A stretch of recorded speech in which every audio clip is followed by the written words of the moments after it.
उपराष्ट्रपति ने क्या कहेंगे, क्या कारण मानते हैं उन्होंने जो स्वास्थ्य कारण बताया इसमें? देखिए, हमारे उपराष्ट्रपति माननीय धनखड़ साहब का इस्तीफा हमारे सबके लिए बहुत ही चौंकाने वाला भी है और विश्वास नहीं हो रहा है कि माननीय धनखड़ साहब स्वास्थ्य कारणों से इस्तीफा दे रहे हैं।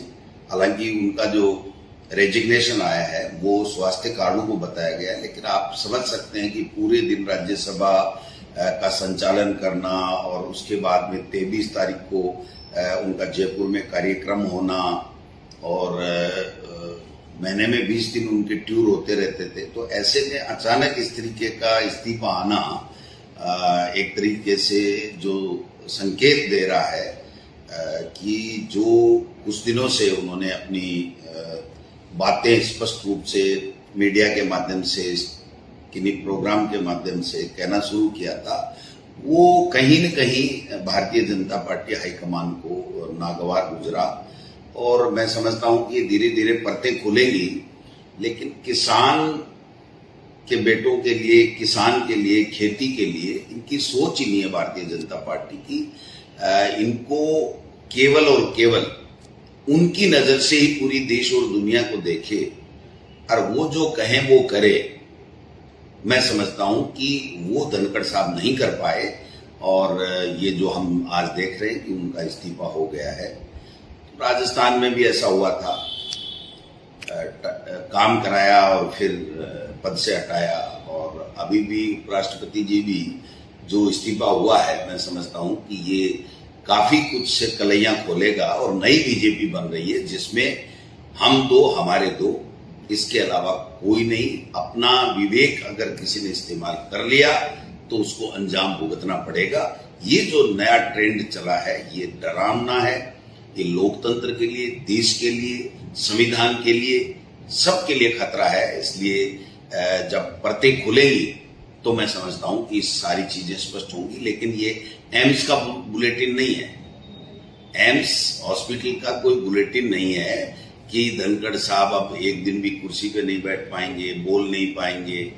ये उनका जो दर्द है वो एक शालीनता के साथ में उन्होंने अपने रेजिग्नेशन में लिखा है, लेकिन ये हमें सोचने को मजबूर करेगा पूरे देश के लोगों को कि जब धनखड़ साहब ने ये बोला कि विपक्ष दुश्मन नहीं होता है और उसको सहजता से लेना चाहिए, उसका सम्मान करना चाहिए। अगर विपक्ष कुछ भी नहीं है, हम ही हैं, हम कहें सो सही, तो ये तो घमंड है।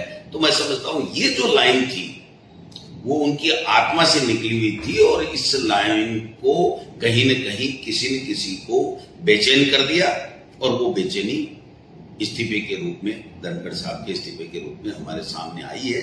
देखते हैं इसमें क्या है क्या नहीं है, ये सब चीजें आ जाएंगी। लेकिन मैं ये कहना चाहता हूं, किसान और किसान के बेटे जो भारतीय जनता पार्टी में संघर्ष कर रहे हैं उनका वहां पर कोई स्थान नहीं है। केवल और केवल यूज एंड थ्रो जो काम है वो देश में चल रहा है भारतीय जनता पार्टी की तरफ से। ये किसान परिवारों के लिए ठीक नहीं है, किसान कम्युनिटी के लिए, वर्ग के लिए ठीक नहीं है। इसलिए हम सबको सोचना पड़ेगा कि हो क्या रहा है। ये ठीक है, उन्होंने माना है कि भाई मेरा स्वास्थ्य ठीक नहीं है, तो आज हम मान सकते हैं कि स्वास्थ्य ठीक नहीं है, लेकिन एक न एक दिन सच्चाई आएगी कि वास्तव में स्वास्थ्य ठीक नहीं है या इनका जो विवेक है, जो अपना इस्तेमाल करने लगे हैं, उनसे किसी दूसरों का स्वास्थ्य बिगड़ रहा है। ये सब चीजें हमें देखने को मिलेंगी। क्या इसको किसी राजनीतिक वरिष्ठ नेता जो भाजपा के हैं उसको खुश करने के लिए भी माना जा सकता है कि किसी दूसरे को? देखिए, किसी को आप इंसल्ट करके किसी को खुश करो, ऐसा नहीं हो सकता।